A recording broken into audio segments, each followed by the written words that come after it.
ఇప్పుడు నాకు 40 ఏళ్ళు వచ్చాయి కాబట్టి మొన్ననే ఇది ఇచ్చారు, పెట్టుకో నాయనా, ఇది పెట్టుకోకపోతే గుడ్డను పోతావు, చక్కగా నీకు కనపడదు అని. కానీ ఆ రోజుల్లో కూడా నాకు ఇలాంటిది ఉండేది. నేను కాలేజ్కి వెళ్ళినప్పుడు కూడా నాకు ఇచ్చారు. నేను ఒక రోజు వెళ్ళాను, ఇది కొనుక్కుందామని వెళ్ళి చూస్తున్నాను నన్ను ఇట్లా పెట్టుకొని. కానీ ఫ్యాషనబుల్ గా ఉండేది ఏది కూడా నాకొద్దు. ఇది ఎందుకొద్దు?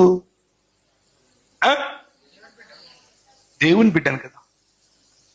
నేను ఏదన్నా పెట్టుకుంటే అవతలోడికి ఏమనుకుంటాడో, నేను రక్షింపబడలేదనుకుంటాడేమో. ఫ్యాషనబుల్గా ఎట్లుంటావు?